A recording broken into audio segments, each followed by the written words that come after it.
오늘 성경에는 참으로 끔찍한 사건이 나옵니다. 끔찍한 일이죠. 여러분 살면서 이런 끔찍한 일을 겪어보신 적이 있을까요? 거의 없죠. 우리가 일평생 살면서 이런 일을 겪는 일은 정말 드문 일입니다. 짐승이라도 이렇게 했을까 싶은 생각이 듭니다. 그야말로 반인륜적인 사건이죠. 헤롯이 자기의 왕권을 지키기 위해서, 자기가 가지고 있는 권력을 지키기 위해서 조금의 양심의 가책도 없이 이런 일을 행한 것이죠. 그런데 성경을 읽다 보면 무엇보다 참 당황스러운 것은 지금 이 사건은 예수 그리스도의 오심, 그것도 동방박사 이야기에 이어서 나오는 것입니다. 동방박사, 별이 나오고 동방박사가 찾아오고 그 베들레헴 말구에 예수님께서 태어나시고 그 예물을 드리고 하는 그런 내용들로 가득 차 있지 않습니까?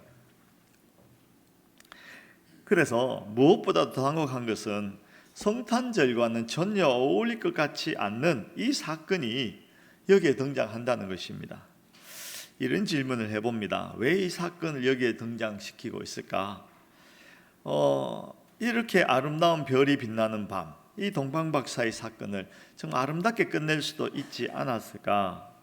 그저 밤하늘의 별을 헤아리면서 천사들의 노래를 들으면서 얼마나 아름다운 밤이겠습니까? 그러나 성경은 이것을 기록하고 있는 것이고, 우리가 기억해야 될 것은 성경의 모든 기록은 성경의 말씀에는 분명한, 우리에게 전하고자 하는 분명한 메시지가 있다는 것입니다.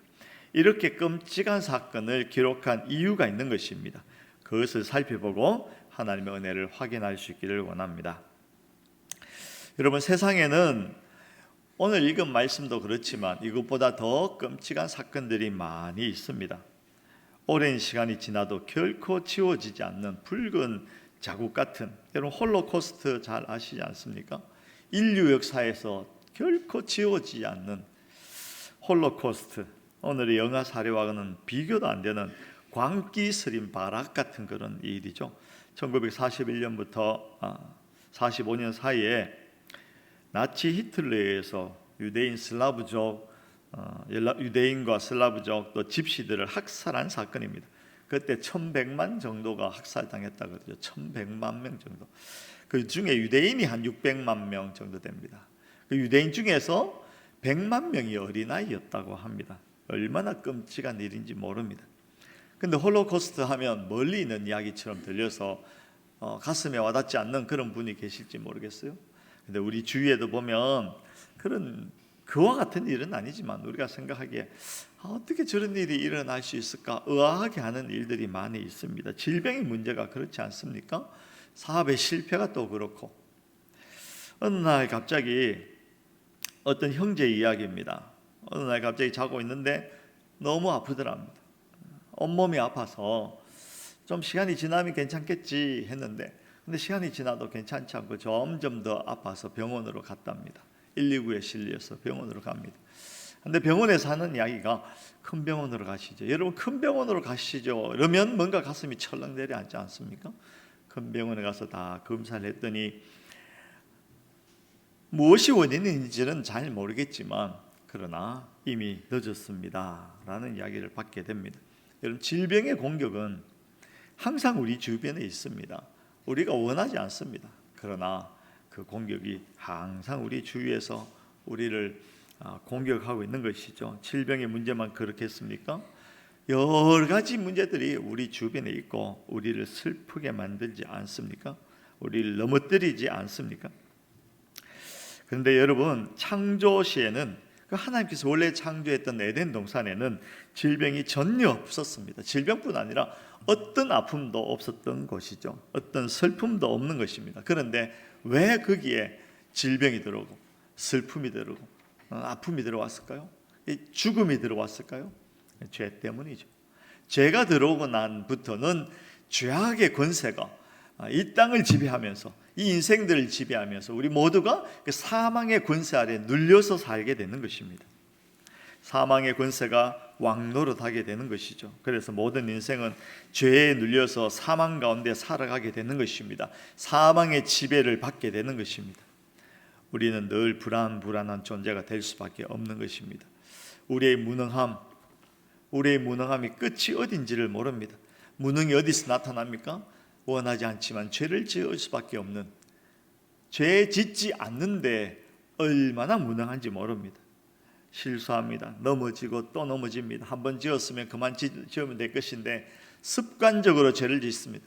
죄를 미워하는 줄 알았는데 알고 보니 죄를 즐거워하고 있는 나를 발견하게 되면 얼마나 참 안타까운지 모릅니다. 그것이 인생이죠. 다시 본문으로 돌아옵니다. 오늘 영아 살해 사건이 왜 일어났습니까? 그 배경을 먼저 한번 보겠습니다. 동방박사가 헤롯 왕을 찾아갔죠. 찾아가서는 유대의 왕이 난다는데 도대체 어디에서 납니까? 헤롯 왕이 듣고 깜짝 놀랍니다. 아니, 왕은 난데, 모든 권력은 나에게 있는데 누가 왕으로 난단 말이냐? 크게 당황하죠. 박사들에게 당부합니다. 네가 가서 유대에 난다는 그 왕을 만나게 되거들랑 나에게도 알려주라. 내가 가서 경배하겠다. 물론 거짓말이죠. 근데 박사들이 그 거짓말에 넘어가지 않습니다. 천사가 일러준 대로 다른 길로 해서 고향으로 돌아가 버리고 말죠. 헤롯이 속았다는 것을 알게 됩니다. 그래서 오늘 이 일이 벌어지는 것입니다. 그대로 넉넉히 있었으면 안 되겠다. 도저히 인간으로 할 수 없는 명령을 내리게 되죠. 온 베들레헴과 그 지경에 다니면서 2살 아래의 산의 아이는 다 죽여라. 아예 씨를 말려버려라. 누구도 내 왕권에 도전하지 못하도록. 그는 생각했을 것입니다. 이것은 어쩔 수 없다. 내가 하는 행동은, 내가 내린 이 명령은, 이 아이들을 다 죽이는 것은 정당하다. 할 말이 있다.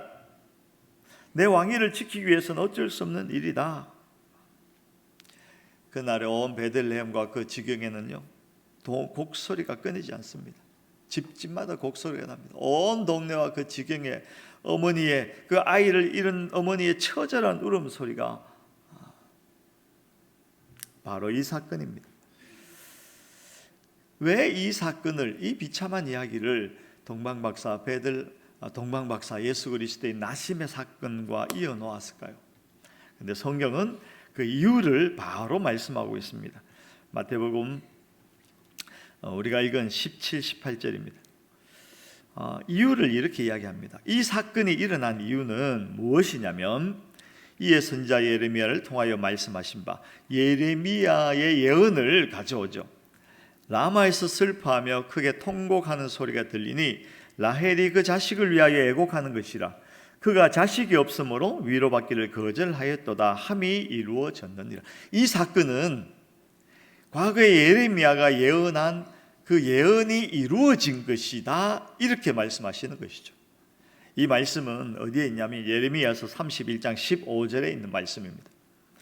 이 영아 살해 사건이 예레미야 당시에 일어났던 사건과 같은 의미를 담고 있다라는 것을 말씀하고 있는 것입니다. 이것이 이 사건을 여기에 기록한 이유입니다. 이제 예레미야서를 봐야 되겠죠. 예레미야서.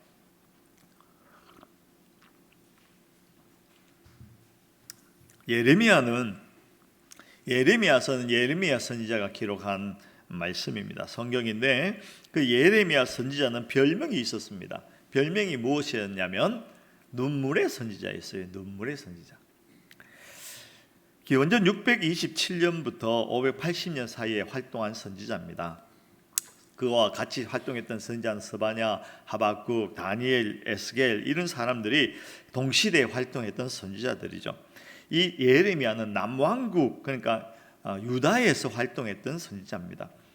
유다에서 활동하면서 어떤 메시지를 전했냐면, 그가 전한 메시지의 핵심이 뭐냐면 유다의 멸망이 다가오고 있다. 바벨론이 일어나서 우리 유다를 치게 될 것이고 바벨론에 의해서 우리 유다는 망하게 될 것이다. 이 전쟁은 해보나 마나다. 그러니 너희는 싸우지 말고, 바벨론에 맞서서 싸우지 말고 항복해라. 이런 이야기를 예레미야 선지자가 하고 다녔던 것입니다. 그 이야기를 좋아할 사람은 아무도 없죠. 말하자면 이것입니다. 중국이 북한이, 러시아가 우리나라를 쳐들어올 것이다. 이제 한 내년쯤 되면. 그런데 너희들은 맞서서 싸우지 말고 그냥 조용히 항복해라. 이런 이야기 하는 것이죠. 옆집에 그냥 가족들이 그냥 막 가족이 많아지고 몽둥이 들고 우리 집으로 쳐들어오는데 가만 보니까 뭐 해봐야 안 되고, 그러니 그냥 문을 열어주고 엎드려라, 그 이야기 하는 것입니다. 여러분, 동족들이 좋아했을까요? 싫어합니다. 동족들이 그를 보고 매국노라고 어떻게 저런 이야기를 할 수 있느냐, 매국노라고. 그래서 예레미야는요, 동족들로부터 많은 핍박을 받게 됩니다. 북왕국이 아수르에서 멸망된 이후에 남왕국 유다도 결국은 586년에 바벨론에게 멸망을 당하게 되죠. 그 멸망을 예언했던 선지자, 그리고 순순히 항복하라고 권면했던 선지자가 바로 예레미야였습니다. 근데 이유가 있겠죠. 예레미야 선지자가 왜 그렇게 이제 예언을 했을까요? 이유는요, 이 항복은 정치적이고 군사적인 그런 항복이 아니라 무슨 항복이냐면, 이 바벨론을 들어서 이스라엘을 치시는 이유는, 치시는 것은 하나님께서 치시는 것이다. 하나님의 회초리다. 바벨론에 들어서 우리를 치는 것은 하나님께서 치시는 것이고, 우리를 향한 하나님의 회초리다라는 것을 이 예레미야는 잘 알았던 것이죠. 그러니까 이런 것입니다. 선생님이 회초리를 들 때는 어떻게 해야 돼요? 부모님 회초리를 들면 어떻게 해야 됩니까? 그 회초리를 붙잡고 왜 때리냐고, 왜 그러냐고 맞설 것이 아니라 순순히 그 회초리를 받아라라는 것입니다. 그런 의미에서 항복하라라고 했던 것이죠. 이 예레미야서는 하나님의 징계를 시종일관 이야기합니다. 그 하나님의 징계를 예레미야는 알았고, 그래서 이스라엘 백성들에게 그 회초리를, 징계를 달게 받아라, 이렇게 계속해서 예언했던 것이죠. 그런데 예레미야서는요, 그 회초리에 대한 이야기를 길게 하면서 그 중심의 핵심이 무엇을 두냐면 30장부터 33장 사이에 그 회초리 중에서도 하나님께서 긍휼을 잊지 아니하신다라는 메시지를 전하고자 했던 것입니다. 30장과 33장 사이에 이스라엘이 하나님 앞에서 그의 범죄함으로 말미암아 회초리, 매, 몽둥이를 맞지만, 그러나 결국은 망하지 않는다, 다시 회복될 것이다, 그 메시지를 예레미야는 계속 하고 있는 것이고, 그러니까 지금은 그 회초리를 달게 받아라, 그러나 너희가 결코 죽지는 않는다, 하나님께서 회복시키실 것이다, 이것이 예레미야서의 이제 메시지입니다. 그것이 30장, 32장 사이에, 33장 사이에 회복의 메시지가 가득 있고요, 그 30장, 33장 사이에 있는 31장 15절이 오늘 마태복음에서 이제 인용하고 있는 본문 말씀입니다.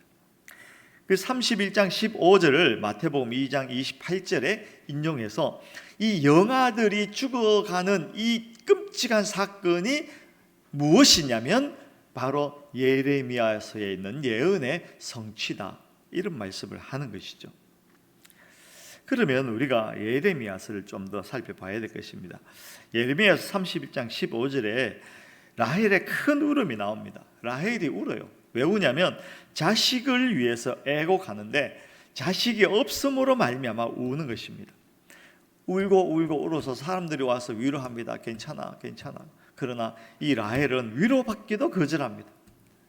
아니야. 나는 울어야만 해. 라헬이 누구냐면요, 라헬이 그 야곱의 아내였어요. 야곱에게는 아내가 4명이 있었는데 그 중에서 제일 사랑하는 아내가 라헬이었습니다. 그 라헬을 야곱이 얻기 위해서 무엇을 했냐면 14년 동안, 무려 14년 동안 그 외삼촌 라반의 집에 무료 봉사해서 얻은 아내가 라헬입니다. 라헬이 얼마나 야곱에게 그 사랑스러웠는지, 여러분 14년 동안 한 여인을 얻기 위해서 무료 봉사할 수 있겠어요? 저 같으면 못합니다. 네. 그런데 이 라헬을 얻었어요. 그리고 그 라헬을 통해서 낳은 아들이 요셉과 베냐민입니다. 그리고 그 요셉을 통해서 낳은 아들이 에브라임과 므낫세.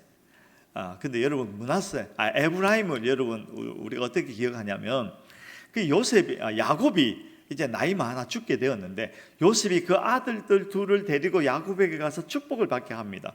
그때 야곱이 이상하게도 손을 이렇게 엇갈리게 해서 축복을 하게 되죠. 첫째 아들을 보통 오른쪽 손으로 탁 이렇게 합니다. 왜냐하면 오른팔은 그 사람의 권위, 축복의 상징이거든요. 그런데 첫째 아들 위에 첫째 아들의 머리 위에 오른손을 얹고 축복하는 것이 일반적이고 정상인데, 야곱은 손을 엇갈려서 그 차자인 에브라임 머리 위에 자꾸 손을 이렇게 얹는 겁니다. 요셉이 아니라고 해도 자꾸 이렇게 손을 얹어서 하는 것이죠. 결국은 이 에브라임 지파는요, 이스라엘 지파 중에 가장 큰 지파가 됩니다. 그래서 이 에브라임 하면 한 지파를 이야기하는 것이기도 하지만 동시에 온 이스라엘을 이야기하는 것입니다.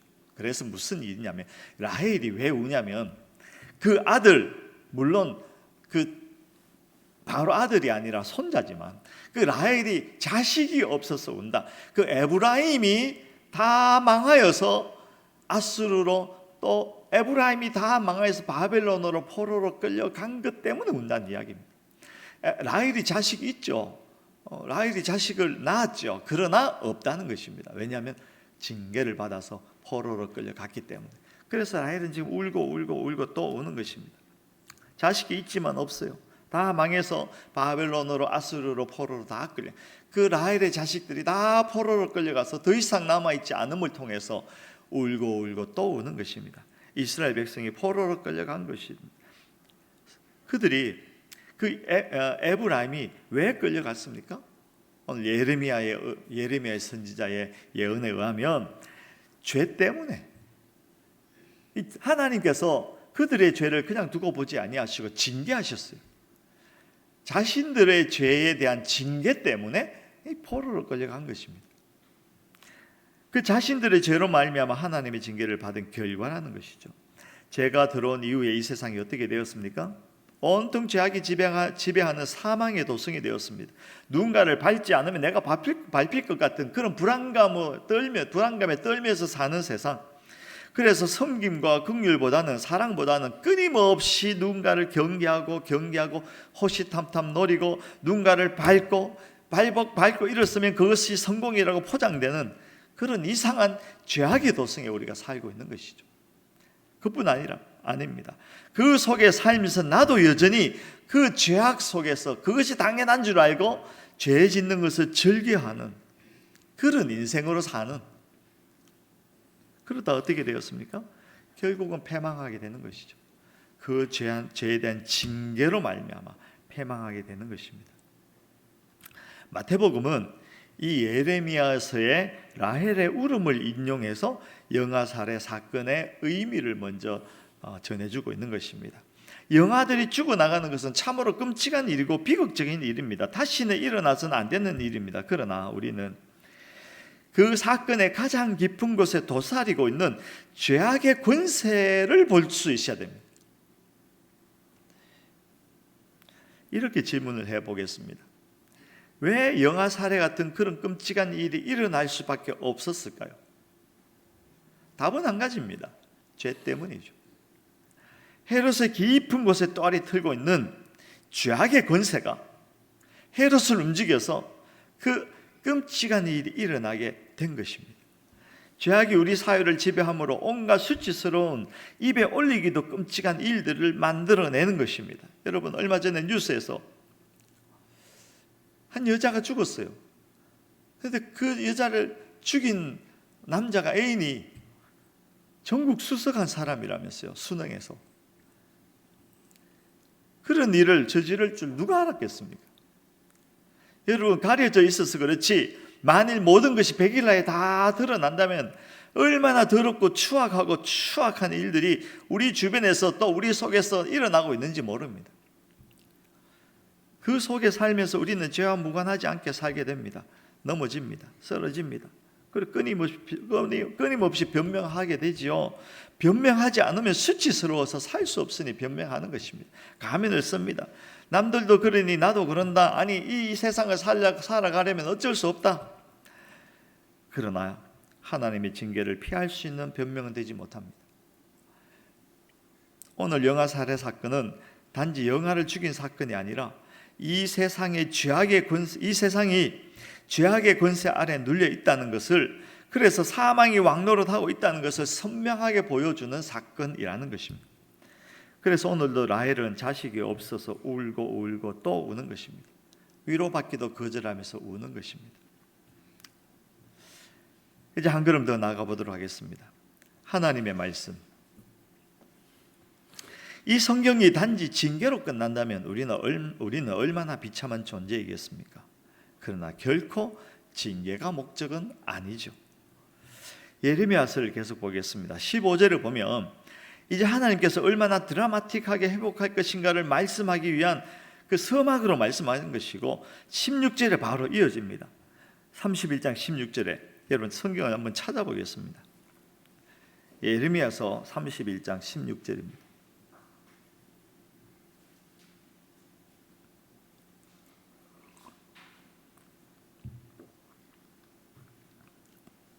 같이 읽어보겠습니다. 예레미야서 31장 16절 구약성경 1101쪽입니다.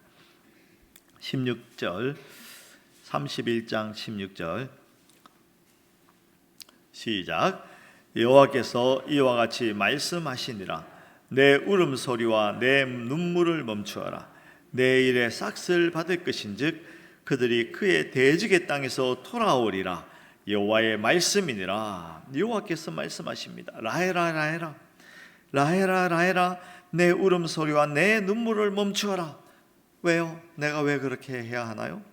왜냐하면 그들이 너의 자식들이 그의 대적의 땅에서 돌아오게 될 것이다. 포로에서 회복될 것이다. 다시 돌아와서 내 백성이 될 것이다. 다시 돌아와서 그 도성이 만들어질 것이다. 새 도성이 만들어질 것이다 라고 하나님께서 말씀하시는 것입니다.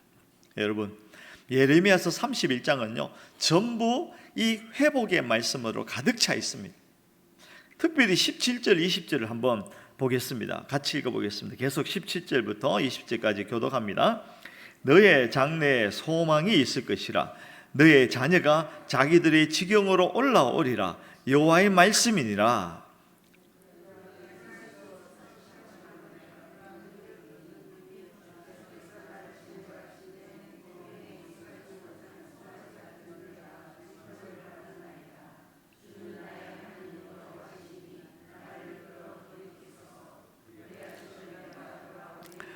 내가 돌이킨 후에 뉘우쳤고 내가 교훈을 받은 후에 내 볼기를 쳤사오니 이는 어렸을 때의 치욕을 짐으로 부끄럽고 욕됨이니이다 하도다.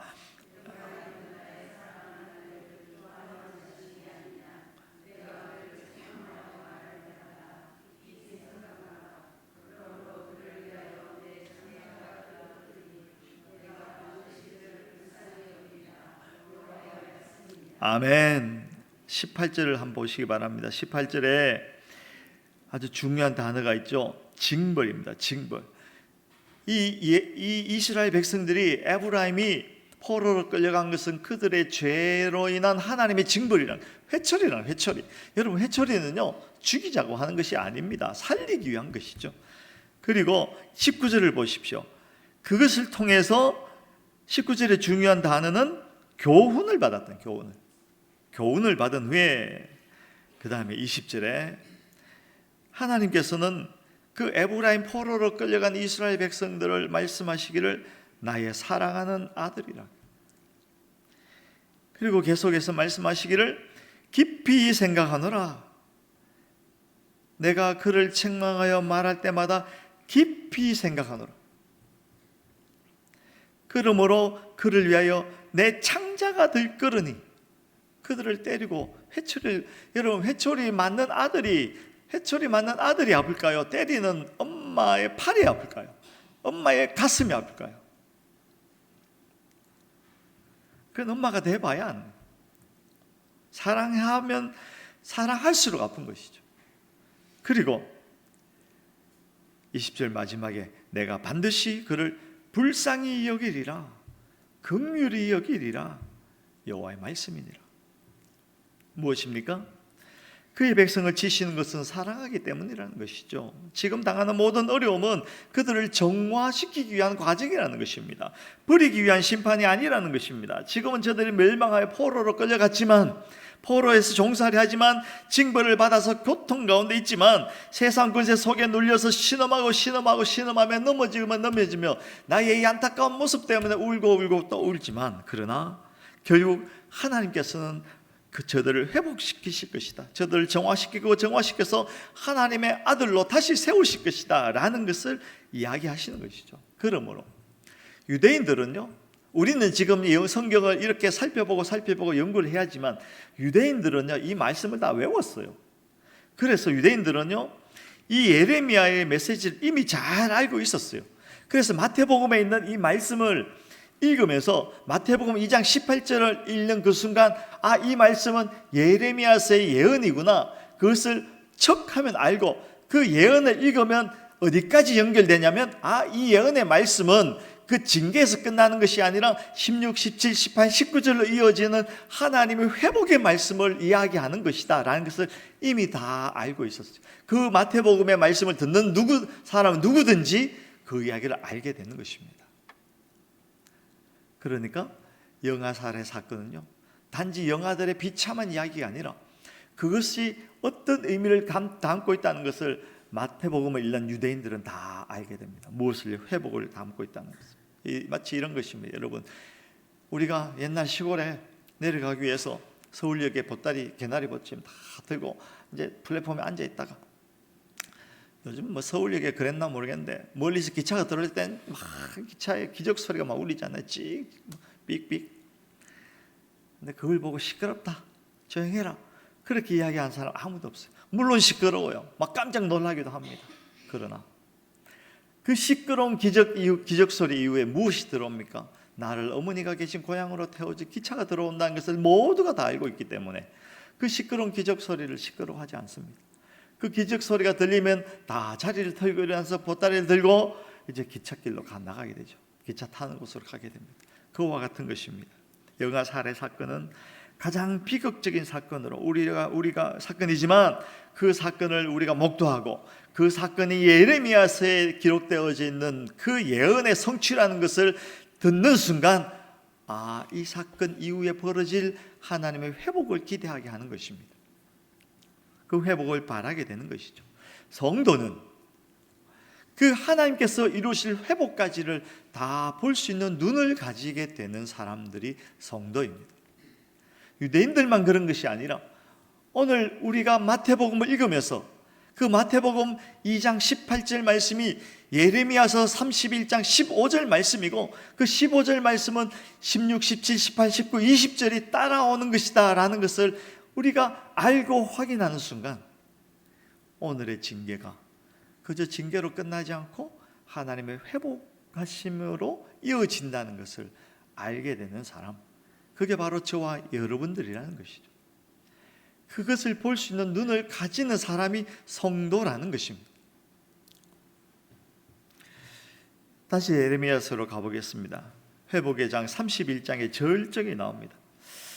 회복의 장이 31장 34절인데 그 중에 31장의 절정이 31절로 34절입니다. 우리 한번 예레미야서 31장 31절로 34절 잘 보시기 바랍니다. 이번 제가 읽어드리겠습니다. 31절 여호와의 말씀이니라. 보라, 날이 이르리니 내가 이스라엘 집과 유다 집에 새 언약을 맺으리라. 이 언약은 내가 그들의 조상의 손을 잡고 애굽 땅에서 인도하여 내던 날에 맺은 것과 같지 아니할 것은 내가 그들의 남편이 되었어도 그들이 내 언약을 깨뜨렸음이라. 여호와의 말씀이니라. 참 재미있는 표현이 나옵니다. 하나님께서 이스라엘 백성을 애굽에서 건져내셨죠. 건져내시면서 야 이제 정신 차리고 잘 살아 하면서 돌비에 하나님의 법을 새겨서 주셨어요. 그런데 어떻게 합니까? 이스라엘 백성은 그 모든 율법을 지키지 않았습니다. 지키려고 노력했지만 지킬 수 없었어요. 그 이야기 하는 것입니다. 내가 그들의 남편이 되었어도 그들이 내 언약을 깨뜨렸다. 그들이 나의 법을 다 깨뜨려버렸다. 그러나 33절입니다. 그러나 그날 후에 내가 이스라엘 집과 맺을 언약은 그 언약은 이제 폐기되고 새 언약을 맺는데 그 언약은 이러하니 곧 내가 나의 법을 그들의 속에 두며 그들의 마음에 기록하여 나는 그들의 하나님이 되고 그들은 내 백성이 될 것이라. 여호와의 말씀이니라. 그들이 다시는 각기 이웃과 형제를 가르쳐 이르기를 너는 여호와를 알라 하지 아니하리니 이는 작은 자로부터 큰 자까지 다 나를 알기 때문이라. 내가 그들의 악행을 사하고 다시는 그 죄를 기억하지 아니하리라. 여호와의 말씀이니라. 새 언약의 특징이 무엇이냐면 이제 돌비에 새겨주는 것이 아니라 마음에 새기는 것입니다. 마음 신비에 새기는 것입니다. 그래서 누구도 하나님을 모른다 할 수 없도록 마음 신비에 하나님의 언약을 새겨주시는 것입니다. 31절의 새 언약에 여러분 별표하시기 바랍니다. 31절 말씀에 줄을 긋든지 네모칸을 치든지 별표를 하시든지. 이 31절의 새 언약은 구약의 예언 중에서 아주 중요한 약속 중의 약속입니다. 인간들은요 돌비에 새겨주었지만 남편이 되면서 남편이 되기까지 해서 확인하였지만 배신하고 실패하고 넘어졌죠. 혼인서약처럼 했지만 실패하고 넘어집니다. 왜 그러냐면 율법이 오면서 사람들은요 자기가 하고 있는 이 짓이 죄라는 것을 비로소 깨달아 알게 됩니다. 그러면 율법이 오기 전에는 어땠을까요? 그때는 죄를 짓지 않았을까요? 여전히 죄를 짓고 있었죠. 그러나 그것이 죄인 줄 모르고 짓고 있었어요. 율법이 오면서 비로소 내가 죄인이구나 라는 것을 깨닫게 된 것이죠. 죄를 지어서 죄인이 아니라 죄인이어서 죄를 짓고 있었구나 라는 것을 비로소 깨닫게 되는 것입니다. 그래서 그런 죄인이 죄의 권세에 눌려서 그렇게 살고 있는데 아무리 외적인 조건을 바꿔주고 장소를 옮겨주고 큰 집을 바꿔주고 새 옷을 입혀주고 좋은 음식을 먹여주고 하나님께서 좋은 차를 사주시고 해도 여전히 죄된 본성을 가지고 있는 그는 하나님의 마음에 합한 삶을 살 수가 없었던 것이죠. 그래서 하나님께서는요 이제는 외적 조건이 아니라 그의 속 사람을 바꾸어주기 시작하십니다. 새 언약으로 말미암아 그는 내 백성이 되고 나는 그의 하나님이 되게 하시고자 하시는 그들의 속을 바꿔놓는 것입니다. 본성적으로 죄인인 그들의 속을 완전히 바꿔놓으시겠다는 새 언약을 맺어주시는 것입니다. 새 언약, 속을 변화시키지 않고는 그들이 도저히 살 길이 없구나 그 말씀하시는 것입니다. 그래서 하나님은 새 언약을 맺어주시는 것이죠. 그 모든 이야기들이 마태복음의 2장 18절 한 절에 다 담기는 것입니다. 라헬이 그 자식을 위하여 애곡하는 것이라 그가 자식이 없으므로 위로받기를 거절하였도다. 이 한 절 말씀 속에 그 예레미야서에 있는 모든 말씀들이 다 들어가 있는 것입니다. 다시 말하면 이 12월 25일 이 성탄절 밤에 태어난 예수 그리스도는 새 언약의 메시아로 오신 분이다. 그것을 지금 강력하게 이야기하는 것입니다. 여러분 이해가 되십니까? 영아 살해 사건 그것은 예레미야서에 있는 말씀의 성취이고 그 예레미야서는 그 뒤에 일어날 하나님의 그 회복의 약속이며 그 하나님의 회복의 약속의 핵심은 새 언약이니 지금 예수 그리스도의 나심의 사건 앞에 있는 영아 살해 사건은 이 나신 예수 그리스도가 바로 새 언약의 메시아로 이 땅에 오신 분이다 라는 것을 우리에게 강력하게 웅변하고 계시는 것입니다. 그 마태복음은요 유대인을 대상으로 기록한 유대인의 복음입니다. 그 유대인의 복음이기 때문에 구약의 예언들을 수도 없이 많이 인용하고 있는 것이고 그 구약의 예언을 읽는 유대인들은 누구라도 그 의미를 다 알고 있었습니다. 그래서 유대인들에게 마태가 이야기하는 것은 예수 그리스도 그는 이 땅에 새 언약의 메시아로 오신 분이다. 너희가 예수 그리스도를 그 예수 그리스도 메시아를 구주로 영접하게 되면 새 생명을 얻게 된다. 너희 속 사람이 변화되어지며 이제는 예수 그리스도로 말미암아 생명을 얻게 되는 것이다. 회복함을 얻게 되는 것이다. 그 이야기하는 것입니다. 비록 우리는 지금 구약을 잘 몰라서 이렇게 장황하게 말씀을 많이 드려야 되지만 저도 연구를 해야 알지 그냥 알겠습니까? 그러므로 우리는 잘 알아야 합니다. 혹 우리가 당하는 징계는, 곤란감은, 고난은 하나님의 회초리라는 것을, 그 하나님의 회초리는 우리를 살리고자 하는 하나님의 사랑이라, 하나님의 지독한 열심이고 하나님의 집념이고 우리를 회복하고자 하는 하나님의 그 지독한 열심이며 집념이라는 것을 알아야 합니다. 그 지독한 하나님의 열심이 그 아들을 십자가에 달아 죽이는 것이죠. 그것을 통해서 우리는 살게 되는 것입니다. 그러므로 여러분 기억하시기 바랍니다. 우리가 사는 이 땅은 죄의 세력이 득세하는 사망에 눌려 있는 세상이다. 그 세상을 살면서 우리는 죄를 가까이 하는 정말 비참한 삶을 살고 있다. 그래서 때로는 하나님으로부터 징계를 받을 수밖에 없는 인생이다. 그러나 여러분, 때리는 것이 사랑입니다. 그리고 그 징계는 그 징계로 끝나는 것이 아니라 결국 우리를 살리시는, 회복해 하시는 그 일이 우리 속에 일어난다. 그것을 꼭 기억하시기 바랍니다. 우리는 결국 승리할 것입니다. 세상에서 가장 쉬운 경기가 뭔지 아세요? 그 끝을 이미 아는 경기. 그거는 가장 쉬운 경기 아니겠어요? 아무리 힘들어도 포기하지 않습니다. 제가 작정한 게 있어요. 요즘 몸이 조금 약해지는 것 같아서 1층부터 11층까지 달려오기로, 뛰어서 올라오기로. 제가 할 수 있을까요? 못할까요? 5층까지 해봤는데 달려 올라오는 게 아직은 힘들지 않더라고요. 숨도 가쁘지 않더라고요. 그래서 다음에는 6층, 7층, 11층까지 한번, 제가 확실히 믿기는 11층까지 달려서 올라갈 수 있을 줄로 믿습니다. 확정된 승리, 그것을 우리가 알기 때문에 비록 이 땅에서 살면서 때로는 징계를 받는다 할지라도 우리는 넘어지고 포기하지 않습니다. 우리는 그 끝을 아는 사람들이죠.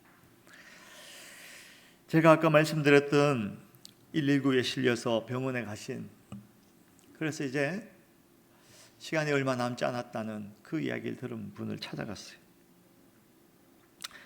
그 병상에 가족들이 둘러 있습니다. 그들의 얼굴을 보면 모두가 말하지 않아도 이제 시간이 얼마 남지 않았다는 것을 직감하고 앞으로 어떤 일이 일어날지 불안해하고 있는 모습이 다 보였어요. 들어가면서 그분을 봤는데 팔과 다리는 정말 한겨울의 북풍 한설에 그냥 다 썰려가서 앙상하게 마른 나뭇가지처럼 생기가 없어요. 생명의 기운을 도저히 찾아볼 수가 없었습니다. 누구도 말하지 않아도 이제 시간이 얼마 남지 않았다는 것을 다 아는 것이죠. 사실 병원으로 가는 차 안에서 저는 고민했습니다. 무슨 말씀을 어떻게 전해야 할까? 건강하세요, 회복하세요, 괜찮아질 겁니다, 일어나세요. 아들이 없어진 것에 대해서 울지마, 울지마, 울지마. 그것이 무슨 의미가 있겠습니까? 기도했죠. 무슨 말씀을 전할까요?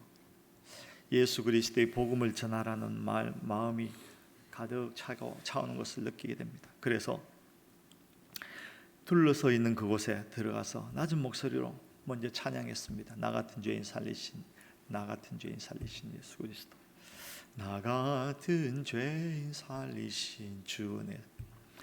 그리고 말씀을 읽었어요.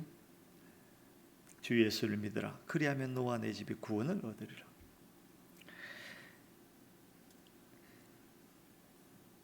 저도 사실은 병상에서 복음을 전하는 일이 그렇게 많지는 않았어요. 그래서 사실 복음을 전할 때마다 이분이 과연 받아들일까? 이분의 귀에는 지금 이 시간에 이 복음이 들려질까라는 그런 불안감이 좀 있는 것도 사실입니다. 염려가 되기도 합니다. 그런데 다음 순간 그분에게 예수 그리스도를 구주로 영접하시겠습니까? 그렇게 질문했을 때 힘겹게 그 입술을 떼서 아멘 하시더라고요. 둘러싼 가족의 마음이 술렁술렁. 다시 한번 확인했습니다. 예수를 구주로 영접하고 죄 사함을 받으며 영원한 천국 백성이 되시겠습니까? 아멘 하시더라고요. 그 순간 제 마음에 지금 세례해야 되겠다라는 마음이 들어서 그게 병실에 가니까요. 뭐 여기 우리가 사용하는 아주 멋진 뭐 그런 거 없잖아요. 파란색 플라스틱 바구니에 수돗물 받아가지고 그 자리에서 세례를 했어요. 성부와 성자와 성령의 이름으로 세례를 주노라. 예수를 믿는 누구에게 세례를 주노라. 그리고 돌아왔어요. 돌아오는 차 안에서 여러 가지 생각을 했습니다. 그 중에 한 가지는 그분이 지나온 시간들이 어땠을까? 행복했을까? 불행했을까? 아픔이 많았을까? 기쁨이 많았을까? 그건 제가 잘 모르지만 고난의 시간이 길게 있었을 것이라는 것을 말하지 않아도 알겠더라고요. 그러나 그 모든 고통과 고난은 이 병상에서 저를 만나고 복음을 만나고 아멘하고 세례받는 이 한순간을 위하여서 집중해서 달려오고 있었구나. 그의 모든 인생을 통틀어서 이 순간이 가장 귀한 시간입니다. 비록 짧지만 그 이전에 고통하는 시간이 더 길었다 하더라도 그 모든 고통의 시간들은 이 시간을 위해서 존재했던 것이고 그 모든 시간들은 이 시간에 와서 결실을 보게 되는 것입니다. 새 언약을 만나게 되는 것이죠. 한편 강도에게 하나님께서 말씀하셨습니다. 네가 오늘 나와 함께 나아원에 있으리라.